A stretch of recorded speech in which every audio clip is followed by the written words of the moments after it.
In 1978, two high school sweethearts from Queens made a vow to conquer Hollywood together. 20 years later, that vow was weaponized against them on national television.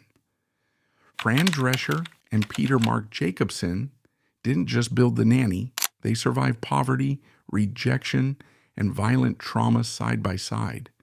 But at the absolute height of their fame, Peter realized he was gay. Their beautiful marriage was ending. Yet, instead of letting them heal, the CBS network forced them into a psychological torture chamber. They ordered Fran to put on a wedding dress and fake a happily ever after on screen, right as her real life was collapsing.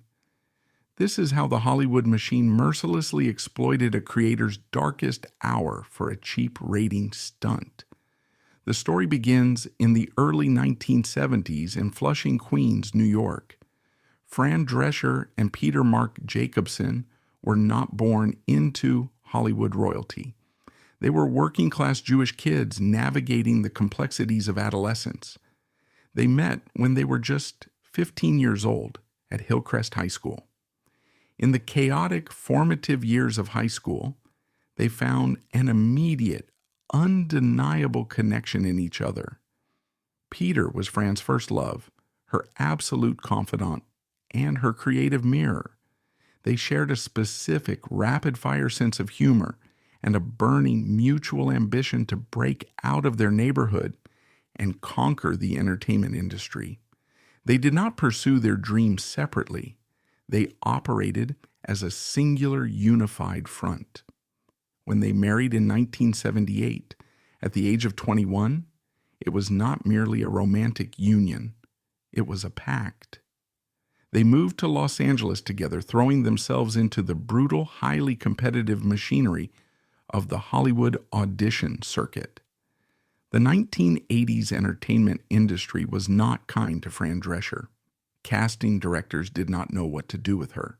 She possessed a thick, unapologetic Queen's accent, a distinctive nasal voice, and a physical presence that defied the homogeneous, blonde-haired aesthetic that dominated the era's television screens.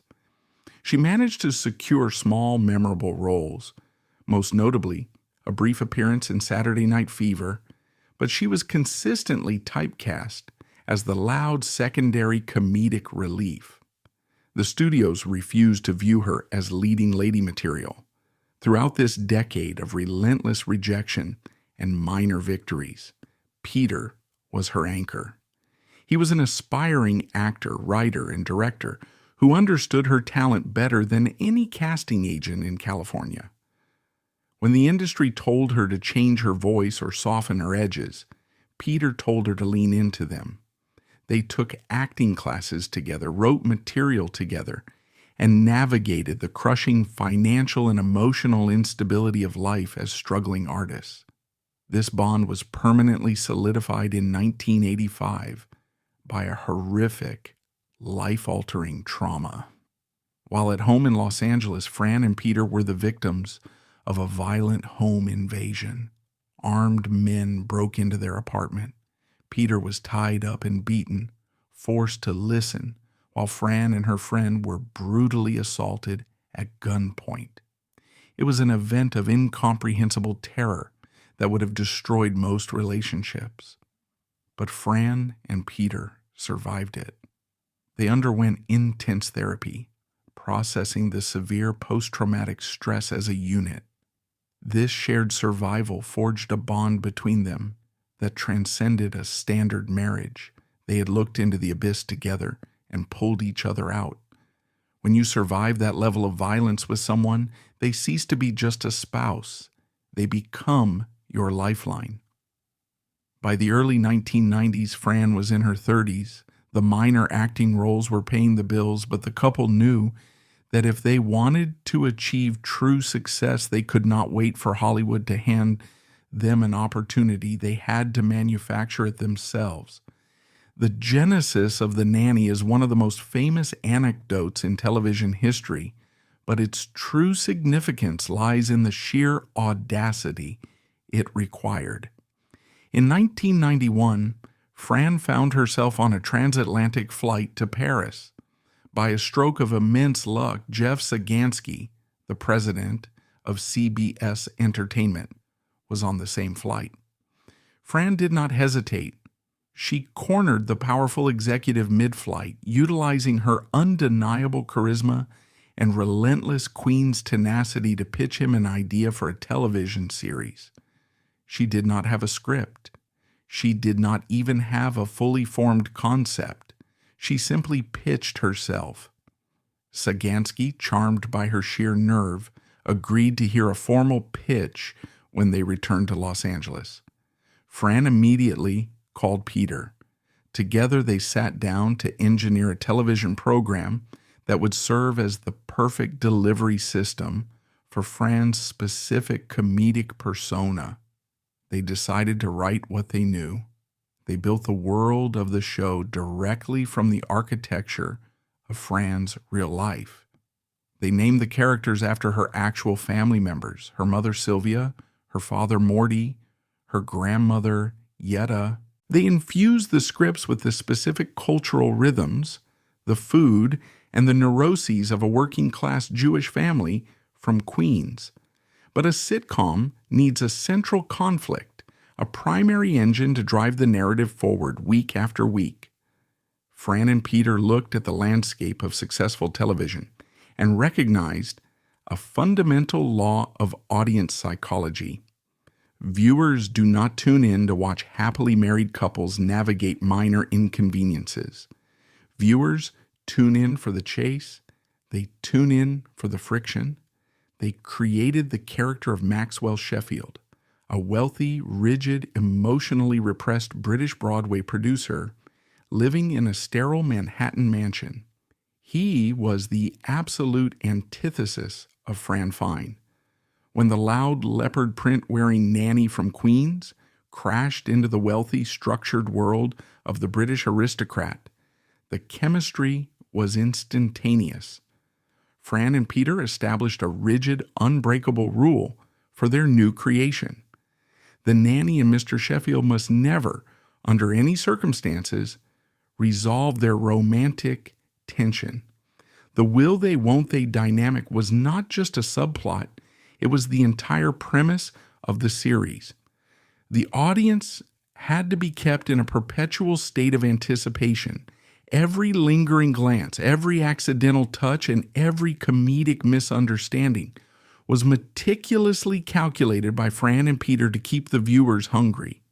They knew that the moment the characters actually committed to each other, the core conflict of the show would evaporate. When The Nanny premiered in the autumn of 1993, the industry was skeptical, but Fran and Peter's instincts were flawless. The program was a massive, immediate success. The public completely fell in love with Fran Fine. The show rocketed up the ratings, securing global syndication deals and transforming Fran and Peter from struggling working-class creatives into highly powerful television moguls. They were running a multi-million-dollar empire, writing, producing, and starring in a global phenomenon. They had conquered Hollywood exactly as they had planned when they were 15 years old in Queens. They had built an impenetrable fortress of success, heavily insulated by wealth, critical acclaim, and a seemingly perfect 20-year marriage. But as the program entered its most lucrative years, the foundation of their personal lives began to silently, irreversibly fracture. The couple who had survived poverty, rejection, and violent trauma together was about to face an internal crisis that would completely redefine their existence and test the limits of their endurance. By the mid-1990s, The Nanny was no longer just a successful television program. It was a global cultural monolith. The character of Fran Fine, with her towering hair, designer miniskirts, and unmistakable laugh, was broadcast into more than 90 countries. Fran Drescher and Marc Jacobson had achieved the absolute pinnacle of their industry. They were the reigning monarchs of the CBS comedy lineup, commanding massive budgets, negotiating lucrative syndication deals, and gracing the covers of magazines. To the outside world, their narrative was the ultimate American fairy tale. They were the high school sweethearts from Queens who had held on to each other through poverty, rejection, and trauma, ultimately conquering the elite, gate-kept world of Hollywood. The public and the press devoured this narrative. It was deeply comforting to believe that behind the cynical machinery of the entertainment industry, true enduring romance actually existed. Fran and Peter attended red carpet events arm in arm, projecting the image of a flawless, unstoppable power couple. But behind the closed doors of their Los Angeles home and within the private confines of their executive production offices, a profound and agonizing transformation was taking place. The fairy tale was quietly, irreversibly coming to an end. The dissolution of their 20-year marriage was not triggered by a sudden explosive betrayal, nor was it the result of Hollywood excess. It was rooted in a deeply personal, unavoidable crisis of identity. Peter Marc Jacobson, the man who had been Fran's absolute protector, her creative mirror, and her first love since she was 15 years old, was coming to terms with his sexuality. He was gay. To understand the immense psychological complexity of this period, one must look closely at the dynamics of their bond. Fran and Peter did not hate each other. There was no bitter animosity or desire for vengeance. Their connection was built on 2 decades of shared survival. When Peter began to confront his true identity, the process was fraught with immense confusion, guilt, and sorrow for both of them. He was not maliciously abandoning his wife. He was confronting a fundamental truth about himself that he could no longer suppress. For Fran, the revelation was devastating. She was losing her husband in the romantic sense, but she was also facing the terrifying prospect of losing her best friend and the only steady anchor she had ever known in her adult life. They were forced to navigate this profound, life-altering grief in the most high-pressure, heavily scrutinized environment imaginable. In a normal occupation, a couple going through a divorce might take a leave of absence, separate their living arrangements, and process their heartbreak in private. Fran and Peter did not have that luxury. They were the executive producers, head writers, and creative engines of a multi-million-dollar corporate enterprise that employed hundreds of people. They could not simply walk away. Every single morning they had to wake up, suppress their agonizing personal grief, and drive to the CBS sound stages together. They had to sit side by side in the writer's room, commanding a table of highly paid comedy writers, and manufacture joy. The cognitive dissonance they experienced during this era is almost unimaginable. The entire premise of the Nanny rested on a traditional romantic pursuit. The scripts they were actively writing and refining every day were entirely focused on Fran Fine's desperate comedic quest to secure a commitment, a wedding ring, and a traditional marriage from Mr. Sheffield. Fran Drescher had to step in front of the studio audience, wearing the heavy makeup and the iconic wardrobe, and deliver flawless comedic timing about wanting to be a bride. She was acting out a desperate pursuit of marriage on camera, while the man directing the scene, the man she had actually married, was slipping away from her in real life. They were writing dialogue about eternal love and romantic happily ever afters, while actively consulting divorce attorneys in their private hours. It was a bizarre, torturous, psychological funhouse mirror. The television show demanded that they constantly dwell on the exact romantic fantasies that were currently dying in their own home. Furthermore, They had to keep the impending divorce an absolute secret. The Hollywood landscape of the mid-1990s was fiercely competitive and notoriously unforgiving of scandal or instability. Network executives are fundamentally risk-averse.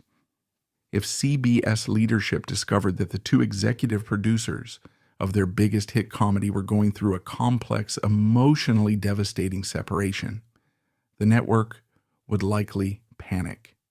They might intervene, demand a change in leadership, or attempt to wrest creative control away from them under the guise of protecting the asset. There was also the tabloid press to consider. If the paparazzi caught wind of the fact that the beloved star of The Nanny was divorcing her high school sweetheart because he was gay, it would trigger a media circus. It would distract from the show, violate their intense need for privacy, and subject Peter's deeply personal journey to the cruel, mocking scrutiny of 1990s tabloid journalism. Therefore, Fran and Peter executed a masterclass in professional deception. They built a watertight firewall between their personal devastation and their professional obligations. They continued to attend industry parties together. They smiled for the flashbulbs, gave interviews about their wonderful collaborative process, and maintained the absolute illusion of the happy Hollywood power couple. They absorbed the shockwaves of their dying marriage internally, refusing to let a single drop of their personal pain spill onto the soundstage of The Nanny. This level of compartmentalization requires a staggering expenditure of emotional energy.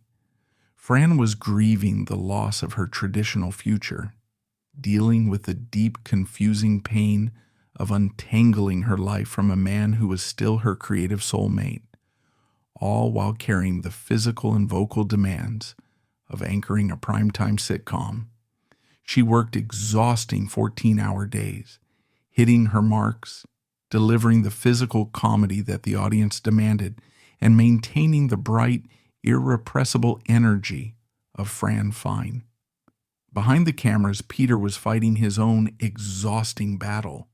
He was navigating the terrifying terrain of coming out, dismantling the life he had built, and trying to support the woman he still deeply loved as a friend, all while managing the relentless logistical pressures of network television production. They were two people bleeding out in plain sight, entirely masked by the blinding lights of the studio and the roaring laughter of the live audience. Despite the internal collapse of their romantic relationship, their creative partnership remained incredibly robust. They never allowed their personal grief to sabotage the quality of the program. In fact, work became their shared refuge. When they were arguing over the pacing of a joke, the blocking of a scene, or the overarching narrative of a season, they were on familiar territory. The creative process was the one area of their lives that had not been fractured. They leaned heavily into the discipline of comedy to survive the tragedy of their reality. As The Nanny progressed through its middle seasons, the will they, won't they dynamic between Fran and Maxwell reached a fever pitch. Fran and Peter expertly manipulated the audience, providing tiny moments of genuine vulnerability between the characters, only to immediately pull them back behind the safety of comedic misunderstandings and class barriers. They knew exactly how to keep the viewers hungry. They understood that the tension was the magic, and they fiercely guarded that tension against any external pressure. They believed that as long as they kept the show highly rated and critically acclaimed, the network would leave them alone. They assumed that their status as proven hitmakers would grant them the autonomy to dictate the pace and the ultimate conclusion of their own story. They were entirely unaware that the network executives, armed with spreadsheets and demographic data, were already looking closely at the slight fluctuations in the ratings. The corporate machinery of CBS was preparing to step in and aggressively intervene, setting the stage for a brutal confrontation between creative integrity and corporate greed that would force Fran Drescher into the most painful, humiliating acting performance of her entire life. The landscape of American network television in the late 1990s was a ruthless, highly calculated corporate battleground. To truly grasp why the CBS network would deliberately sabotage one of its most successful and beloved comedy programs, you have to understand the specific financial mechanics that governed the industry during that era. Today, in the age of streaming platforms, a television series is often judged by its critical acclaim, its cultural footprint, and its ability to build a dedicated long-term subscriber base. But in 1997, the broadcasting industry was a much blunter instrument. Networks operated on an archaic system of terrestrial ratings, and their entire financial architecture was built around specific periods of the year known as sweeps. Sweeps weeks occurred in November, February, and May.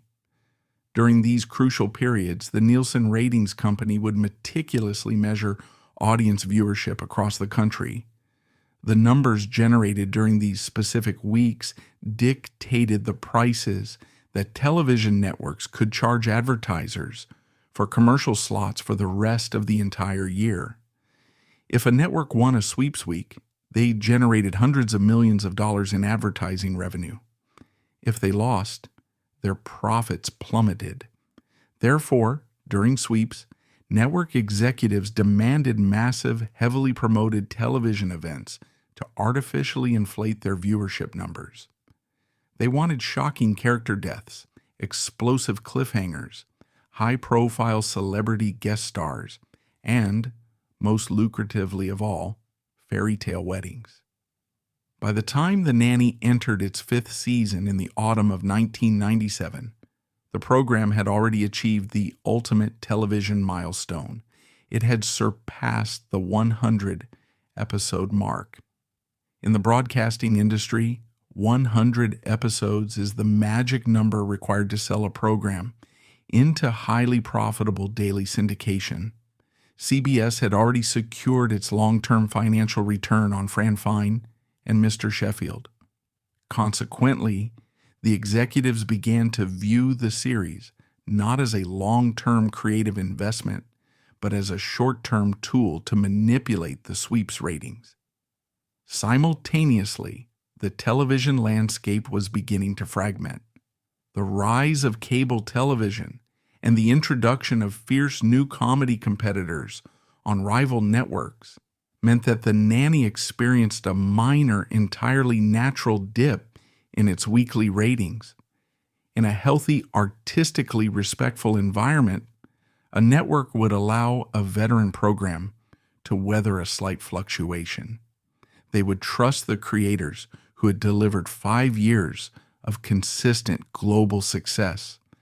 But the executives at CBS were not interested in patience. They looked at the spreadsheets, saw a marginal decline in viewership, and panicked. They decided that the program needed a massive, artificial adrenaline injection to secure their advertising rates. The executives called Fran Drescher and Marc Jacobson into the boardroom and delivered a cold, non-negotiable corporate mandate.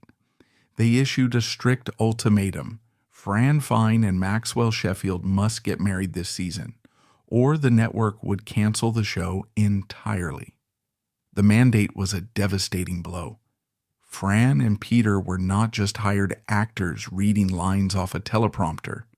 They were the architects of this universe. They knew the psychological makeup of their characters better than anyone on the planet.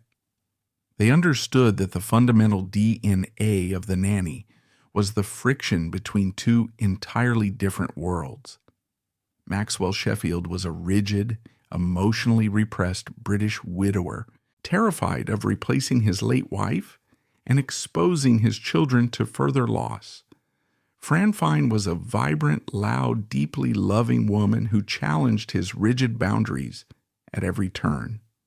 Their slow, agonizingly tentative dance toward each other was the emotional core of the series.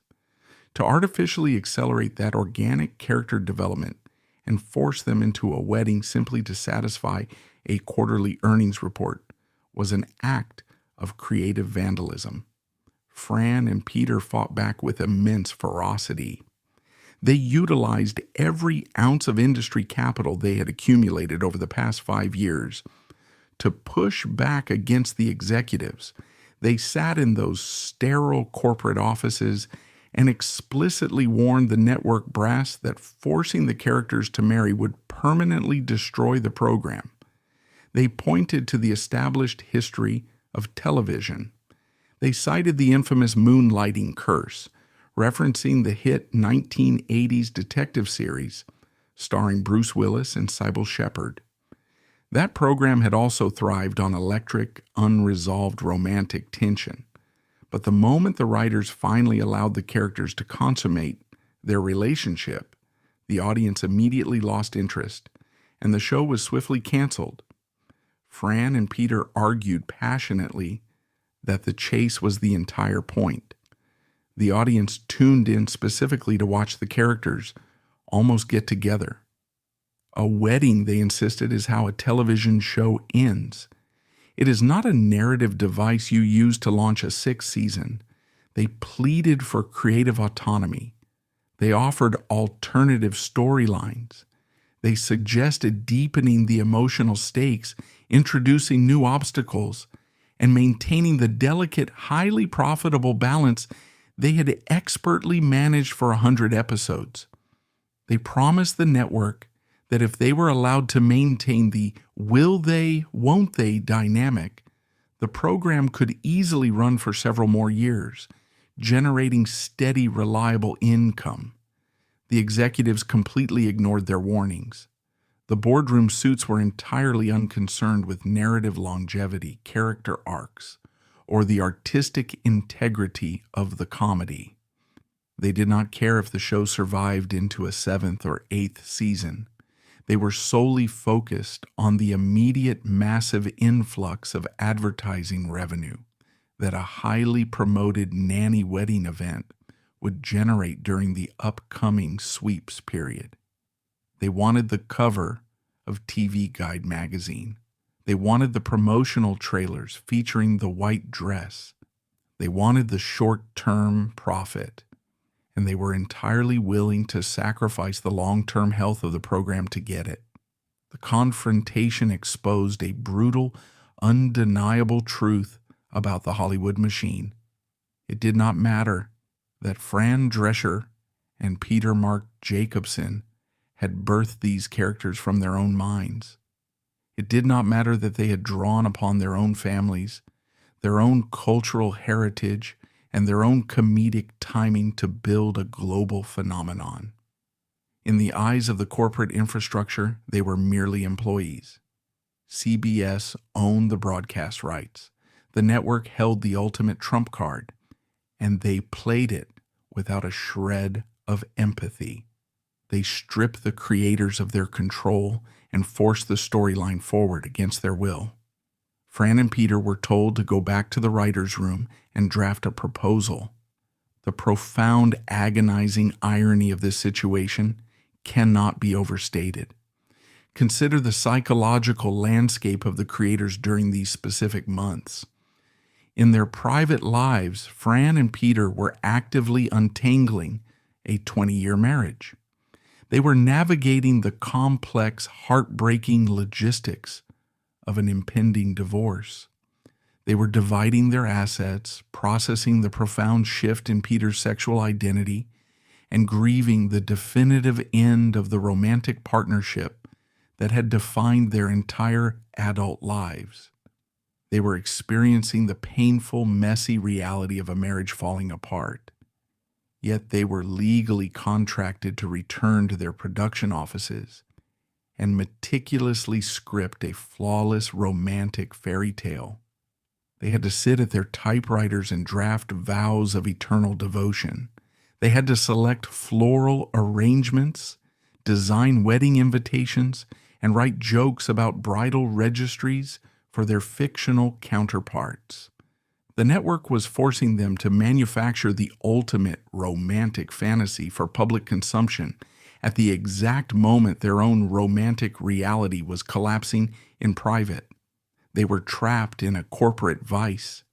If they refused to write the wedding, they would be responsible for the immediate cancellation of the program, putting hundreds of crew members, actors, and writers out of work. If they complied, they were actively participating in the destruction of their own creative legacy, while simultaneously subjecting themselves to a form of unique psychological torture. Faced with this impossible choice, they chose to protect their crew and maintain their professionalism. They swallowed their artistic pride, buried their personal grief, and agreed to deliver the wedding the network demanded. They instructed the wardrobe department to begin designing the bridal gown. They booked the guest stars and approved the set designs for the lavish ceremony. They prepared to give CBS exactly what they wanted. But knowing that the narrative was doomed, Fran and Peter approached the script with a heavy, profound sense of finality. They knew they were not writing a season finale. They were actively drafting the obituary of the nanny. The transition from the cold, sterile environment of the CBS boardroom back to the vibrant, chaotic production offices of the nanny marked the beginning of a surreal and agonizing chapter for Fran Drescher and Peter Marc Jacobson. The corporate executives had issued their non-negotiable ultimatum: marry off the lead characters or face immediate cancellation. The creators had capitulated to save the jobs of their crew, but now they had to actually execute the mandate. They were tasked with manufacturing the television event of the year, a highly publicized fairy tale wedding that would satisfy millions of viewers and artificially inflate the network's sweeps ratings. But for the couple tasked with creating it, the upcoming wedding episode was not a celebration. It was a funeral for the creative integrity of their life's work. The physical preparation for the episode was immense. Because CBS was relying on this specific broadcast to secure hundreds of millions of dollars in advertising revenue, the network opened its checkbook. They authorized a massive budget for the two-part season finale. The production team was instructed to build lavish, expansive new sets, order thousands of dollars worth of floral arrangements, and hire a small army of background extras. The sound stages in Los Angeles were transformed into a chaotic, glittering wedding factory.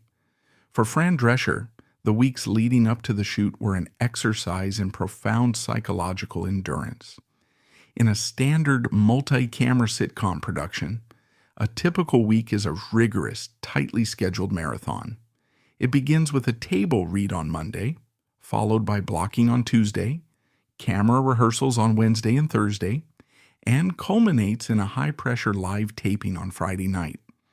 During this specific week, however, every single logistical step was weighed down by a crushing, unspoken emotional burden. Fran had to sit at the head of the conference table during the initial read-through, surrounded by the cast and network executives, and read the romantic vows she and Peter had written. She had to deliver the comedic beats, hit the emotional crescendos, and project the ecstatic joy of a bride whose wildest dreams were finally coming true. And she had to do all of this while sitting just feet away from the man who had been her real-life husband since she was 21 years old. The man from whom she was quietly, painfully separating. The wardrobe fittings provided one of the most jarring, intensely difficult experiences of the entire ordeal. The character of Fran Fine was a global fashion icon, renowned for her loud, unapologetic, and highly tailored designer outfits. Her wedding dress had to be the ultimate culmination of that sartorial legacy. The costume department selected a breathtaking, custom-fitted white gown, complete with a massive train, intricate detailing, and a sweeping veil. A wedding dress is not merely a piece of clothing. It is a heavy, culturally loaded symbol of eternal commitment, optimism, and new beginnings. For a woman actively going through a divorce, being forced into that garment is a unique form of psychological torture. Fran had to stand on a pedestal in the wardrobe department, surrounded by seamstresses adjusting the hem and pinning the veil while staring at her own reflection in the mirrors. She was being congratulated by the crew on how beautiful she looked as a bride, while internally she was mourning the complete dissolution of her own 20-year marriage. She was tightly laced into a symbol of eternal beginnings, acutely aware that she was standing at the absolute end of her own romantic road. She had to compartmentalize her grief so entirely that it did not register on her face, maintaining the bright, nasal, irrepressible persona of the flashy girl from Flushing. As the tape night approached, the energy on the CBS studio lot became electric. The network's promotional machine was operating at maximum capacity. Commercials for the Nanny wedding were broadcast incessantly across the country. Print advertisements dominated magazines. The anticipation among the general public was feverish. The live studio audience waiting outside the soundstage doors was buzzing with the excitement of finally witnessing the culmination of 5 years of television romance. When the cameras finally rolled on the wedding sequence, the contrast between the artificial joy of the set and the authentic pain of the creators reached its absolute peak. Multi-camera sitcom acting requires a highly specific, outward-facing energy.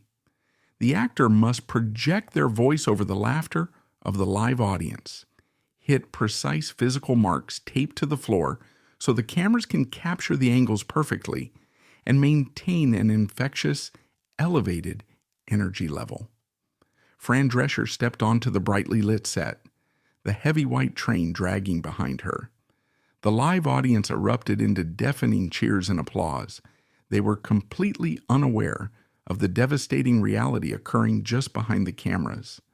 They saw their beloved Fran Fine finally getting her happy ending. Fran walked down the aisle toward her co-star Charles Shaughnessy, who played Maxwell Sheffield. She looked into his eyes and recited the vows of eternal love and fidelity that the script demanded. But as she delivered those lines, the true architect of her life, Marc Jacobson, was standing just off camera watching the monitors. For Peter, the experience was equally surreal and agonizing.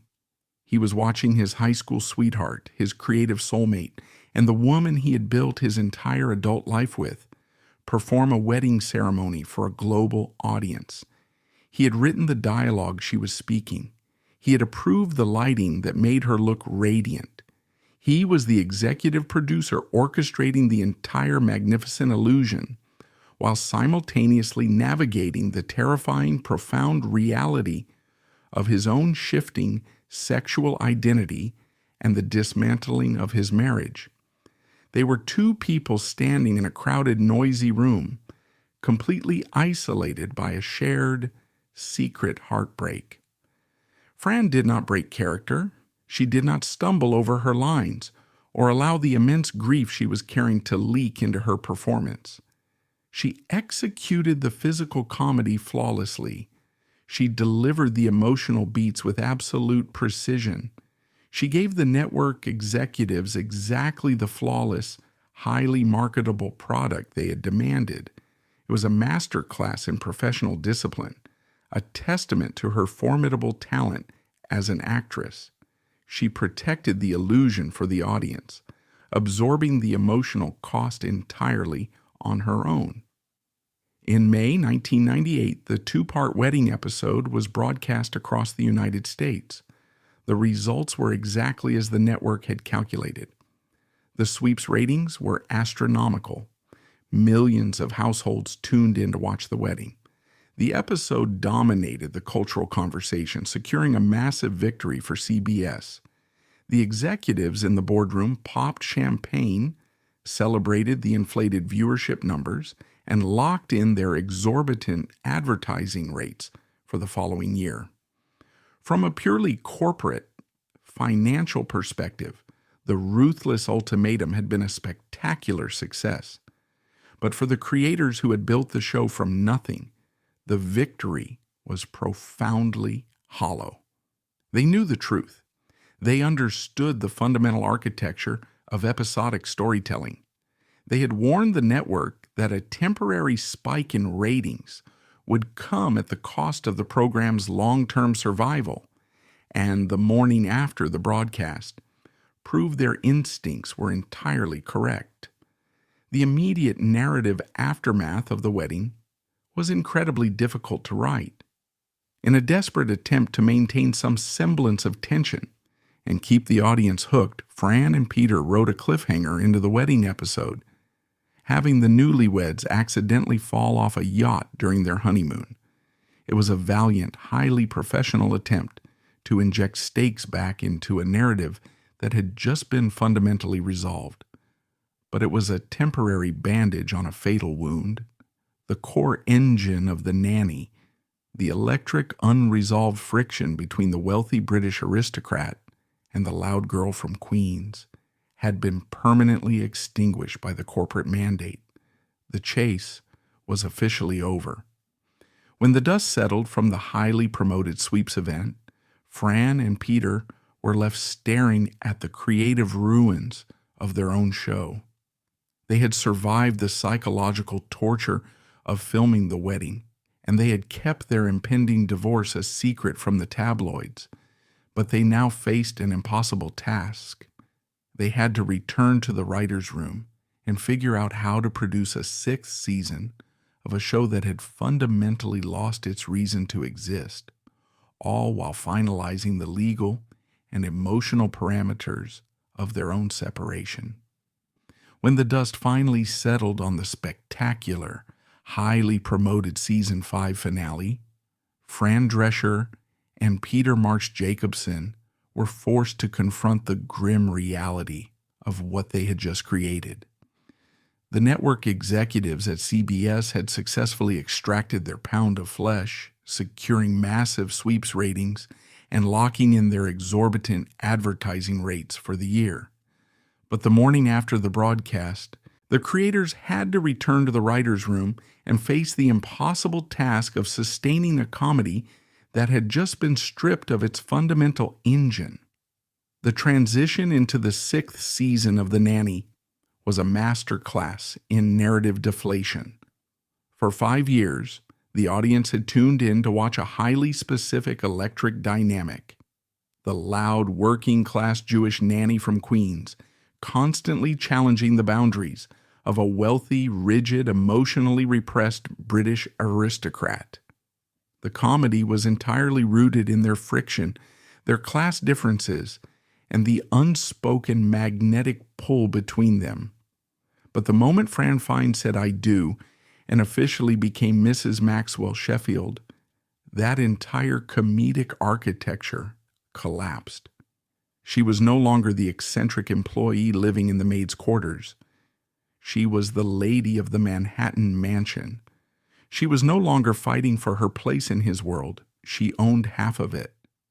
The writers desperately attempted to invent new conflicts to replace the romantic chase, pivoting the storylines toward the struggles of early marriage and the eventual highly predictable plot device of a sitcom pregnancy. They threw everything they had at the scripts, but the fundamental truth of the television medium is absolute. Once the tension is resolved, the magic dissipates. The audience's reaction was swift and merciless. Viewers had been conditioned for 5 years to crave the chase, and once the prize was won, their investment evaporated. The honeymoon phase of the sixth season wore off almost instantly. The Nielsen ratings, the exact metric that CBS had manipulated the show to inflate, began to free fall. Millions of households that had tuned in specifically for the will they, won't they dynamic simply stopped watching. Fran and Peter were forced to witness the slow, agonizing death of their life's work, knowing entirely that they had explicitly warned the network this exact scenario would occur. They had sat in the CBS boardroom and predicted this precise ratings collapse, citing decades of television history. But being proven right offered absolutely no comfort. They were trapped at the helm of a sinking ship, contractually obligated to steer it into the ground while dealing with the profound, devastating finalization of their own real-life divorce. In 1999, the corporate machinery of CBS delivered its final hypocritical blow. The network executives looked at the plummeting ratings of the sixth season and coldly canceled The Nanny. The very same boardroom suits who had deliberately sabotaged the narrative integrity of the program to make a quick short-term profit now pointed to the declining viewership as justification for taking the show off the air. They discarded the series without a shred of institutional loyalty or acknowledgement of their own culpability. Fran and Peter had generated hundreds of millions of dollars for the network, but in the end, they were treated as entirely disposable. The cancellation of the program marked the end of a grueling, surreal era. The heavy studio lights were switched off, the opulent Sheffield mansion set was dismantled, and the cast and crew dispersed. For Fran Drescher and Peter Marc Jacobson, the silence that followed the show's demise was deafening. For the better part of a decade, the relentless, frantic pace of episodic television production had served as a highly effective distraction. It had forced them to compartmentalize their grief and delay the emotional processing of their separation. But with the show canceled, the protective firewall of their professional obligations was gone. They were finally forced to stand in the quiet wreckage of their personal lives. The transition from a 20-year marriage into a new, undefined relationship was not a seamless, cinematic montage. It was a messy, painful, and profoundly difficult human experience. Peter was embarking on the complex, vulnerable journey of living openly as a gay man in the late 1990s, dismantling decades of societal conditioning and internal suppression. Fran was navigating life as a single woman for the first time since she was a teenager, grappling with the loss of the traditional romantic future she had always envisioned, while simultaneously facing a terrifying battle with uterine cancer shortly after the show ended. In the immediate aftermath of the divorce, they needed space. The physical and emotional distance was necessary to untangle their identities, which had been inextricably linked since they were 15 years old in Queens. In the brutal environment of Hollywood, where high-profile divorces frequently devolve into bitter, public warfare fueled by massive egos and expensive legal teams, Fran and Peter easily could have become permanent enemies. They had every reason to walk away from each other entirely, but the foundation they had built in their youth proved to be stronger than the trauma of their separation. They had survived poverty, relentless industry rejection, and a violent home invasion together. They had built a global television empire from scratch and watched it be dismantled by corporate greed. That shared history could not be erased by a change in their romantic status. Through intense therapy, profound mutual respect, and a stubborn refusal to lose their best friend, they slowly began to rebuild their connection. They redefined the parameters of their love. Fran realized that while Peter was no longer her husband, he was still her absolute soulmate, her creative mirror, and her fiercest protector. Peter realized that living his truth did not mean he had to abandon the woman who had stood by his side through the darkest moments of his life. More than a decade after the cancellation of the Nanny, they achieved the ultimate brilliant revenge against the Hollywood machine that had exploited them. In 2011, Fran and Peter returned to the television industry, not as employees desperate to please a network, but as seasoned veterans completely in control of their own narrative. They created a new sitcom together, drawing directly from the exact trauma that CBS had forced them to hide in the 1990s. The program was appropriately titled Happily Divorced. It centered on a woman whose husband of many years suddenly comes out as gay, forcing them to navigate their new reality while still living under the same roof.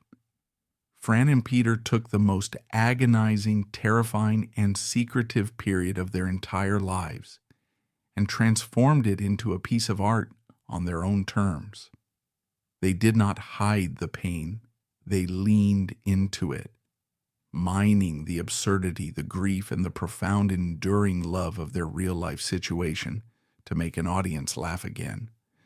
It was a staggering reclamation of power. The network executives of the 1990s had forced them to act out a fake, manufactured romantic wedding while their real lives were falling apart.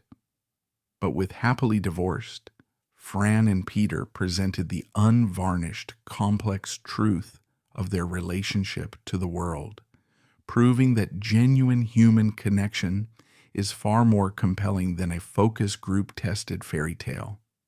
The legacy of the Nanny is fundamentally split between two entirely different narratives.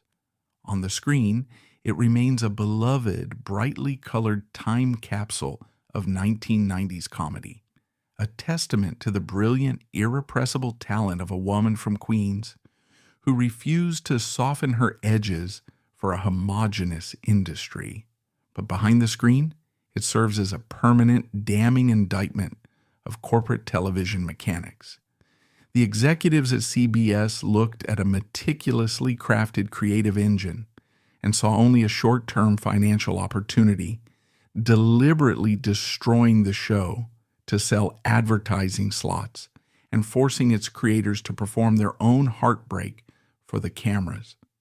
Yet the true emotional weight of this story does not lie in the cruelty of the network mandate. It lies in the extraordinary resilience of Fran Drescher and Marc Jacobson. They survived an industry designed to chew up and discard human relationships for profit. They proved that the studio system can cancel a television show, strip a creator of their autonomy, and force an artificial happy ending onto a script, but it cannot destroy a genuine foundational bond. Their journey dismantles the traditional, simplistic narrative of romance. They demonstrated that a soulmate is not necessarily the person you remain married to forever. Sometimes a soulmate is the person who holds your hand as you dismantle your shared life, the person who helps you rebuild your identity from the ground up, and the person who continues to make you laugh long after the heavy studio lights have finally gone dark. Fran and Peter lost their sitcom and their marriage, but they saved each other, proving that the most profound and beautiful happily ever afters are rarely the ones broadcast on television.